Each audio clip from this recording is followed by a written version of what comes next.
ज़िंदगी में किसी से इतना भी अटैचमेंट मत होइए कि आप अपनी सेल्फ रिस्पेक्ट आप खुद को भूल जाओ, और किसी पे तो ब्लाइंड ट्रस्ट बिल्कुल भी मत करिए, और लॉन्ग डिस्टेंस में तो बिल्कुल भी नहीं। जो मेरे पे बीती है वो शायद किसी के भी साथ नहीं होना चाहिए। सभी को ऐसा लगता है कि सिर्फ लड़कियां ही चीट करती है, बट लड़के भी चीट करते थे। मेरी स्टोरी है लॉन्ग डिस्टेंस रिलेशनशिप, जहाँ पे मैंने वो बंदे से बहुत ज़्यादा प्यार किए थे, बिना कुछ जाने कि वो कहाँ रहता है, क्या करता है, बिना कुछ सोचे समझे मैंने उससे बहुत प्यार किए थे। मेरा नाम है प्रतीक्षा। हम लोग 2020 और उस वक्त पबजी पे मिले थे जब लॉकडाउन था।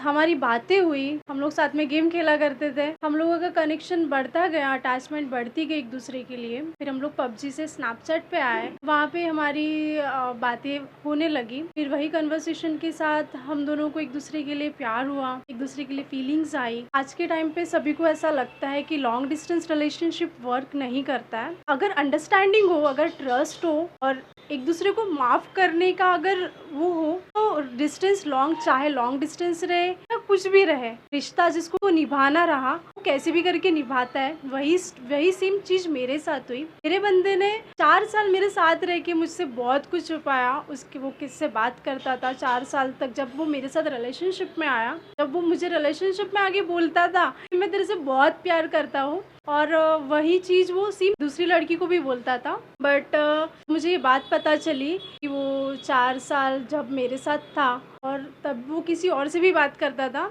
मुझे बहुत हर्ट हुआ था। मैंने उसको पूछे थे तो उसने बोला कि नहीं, वो मेरी सिर्फ फ्रेंड है। अब मैंने भी वो लड़की से कांटेक्ट की थी। अब मुझे भी लगा कि उसने भी बोले कि मैं सिर्फ उसकी फ्रेंड हूँ, दोस्त हूँ। अब मैंने उसकी चैटिंग्स देखे थे, पर चैटिंग से देख के लगा नहीं कि वो सिर्फ उसकी फ्रेंड थी करके। फिर मैंने उसकी वो गलती माफ़ कर दी थी, माफ़ करके मूव ऑन हो गए थे हम लोग वो चीज़ से। फिर मैंने सोची कि अभी यार 4 साल हो गए रिलेशनशिप में, तो अभी मिलते हैं। अभी बहुत टाइम से मिले नहीं, तो फिर मुझे चांस मिला कि मिलने का, तो फिर मैं उससे मिलने चली गई अहमदाबाद। अब लोग एक दूसरे से मिले, बातें हुई, कनेक्शन ऑलरेडी था। नागपुर से अहमदाबाद। सभी को ऐसा लगता है कि फिज़िकल नीड ही सब कुछ होता है, बट हमारे रिलेशनशिप में ऐसा कुछ नहीं था। हम लोग सिर्फ बातों से, एक दूसरे के साथ से ही एक दूसरे के साथ थे। Not important, physical need isn't important in relationship. बिना फिजिकल रिलेशनशिप के भी अपन रह सकते। एक अच्छा रिलेशन, अच्छा बॉन्ड रहा तो। मिलने के बाद हमारा डिसाइड हुआ कि यार अभी साथ में है तो शादी करते हैं। उसने बोला कि ठीक है, कि मम्मी पापा से बात कर लेते हैं। तो मैंने बोले ठीक है, आप पहले कन्विंस करो अपने पेरेंट्स को, क्योंकि अपनी कास्ट अलग है, तो पहले आप कन्विंस करो। अगर वो रेडी होते हैं तो मैं अपने घर पे बात करती हूँ। तो उसके पेरेंट्स ने बोले थे ठीक है, अगर तुझे वही लड़की पसंद है, तुझे उसी से शादी करनी है, तो अपन सोचते हैं इस बारे में। उसके पेरेंट्स को बात करने के लिए लगा। फिर जब मैंने अपने पेरेंट्स से बात की है, मतलब जब कोई लड़की अपने पेरेंट्स से उसके प्यार के बारे में बताती है, तो वो सबसे ज़्यादा डिफ़िकल्ट सिचुएशन होती है। मतलब पेरेंट्स, एक लड़की है तो, और लड़कियों के ये सब चीज़ें बोल रही है, तो पेरेंट्स के लिए ये सब कुछ चीज़ें एक्सेप्ट करना बहुत डिफ़िकल्ट होता है।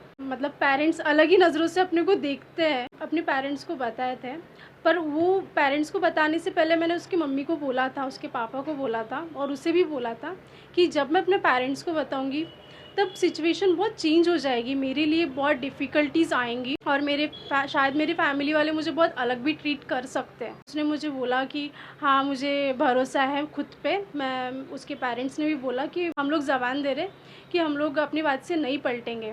फिर जब मैंने अपने फैमिली को बताया और बात करने के लिए लगाया, तब उसके फैमिली वाले उनके ज़बान से पलट गए और बोले कि नहीं, ऐसा कुछ नहीं बोले हम लोगों ने, अभी ये कुछ नहीं हो सकता है। और मुझे ऐसा लगता है कि शायद कहीं ना कहीं उसी के प्यार में कमी थी, क्योंकि अगर एक लड़का चाहे तो वो अपनी फैमिली को मना सकता है। लड़के के खिलाफ फैमिली वाले नहीं जाते हैं, क्योंकि लड़के का ही सब कुछ। अगर लड़का अपना 100% देता है तो उसकी कोई ताकत वो लड़के को रोक नहीं सकती है। फिर दोनों भी सिचुएशन थी मेरे लिए बहुत डिफ़िकल्ट थी। एंड वो मुझे टाइम नहीं दे रहा था, तो सबसे ज़्यादा डिफ़िकल्ट था मेरे लिए खुद को संभालना, क्योंकि मैं किसी दोस्त के पास भी जाके ये सब कुछ शेयर नहीं कर सकती थी। और ना फैमिली के सामने, क्योंकि फैमिली वाले ऑलरेडी मुझे गलत बोल रहे थे कि भाई तू ही गलत है। और मैं रात भर सोती नहीं थी। ऐसे जब भी सोती थी तो मुझे ख्याल आते थे कि यार कहीं उसका मैसेज तो नहीं आया, उसका कॉल तो नहीं आया। 1 घंटे की नींद लेके मैं देखती थी, मतलब अचानक ही ये होता था, एंग्जाइटी, डिप्रेशन में चली गई थी। रोती थी मगर समझ नहीं आता था कि मैं करूँ क्या, मैं क्या कर सकती हूँ, क्योंकि फैमिली वाले अलाउ नहीं कर रहे थे। मैं सोच रही थी कि मैं चले जाऊँ बात करूँ, बट फैमिली वाले नहीं मान रहे थे जाने के लिए। हर वो एक मतलब जो रहता है ना वो टाइम का, एक एक मिनट मेरे लिए बहुत डिफ़िकल्ट था। एक एक टाइम ऐसा लग रहा था कि यार बहुत वक्त हो गया है, बहुत ये हो गया है। एंड मैंने खुद को संभाला और वापस मैंने फिर ये सब कुछ शांत होने दिया। और उसके बाद मैंने वापस उसको बोले, मैंने उसको माफ़ किए कि प्लीज़ अभी जो गलती तूने इस बार की है वो दोबारा मत करना।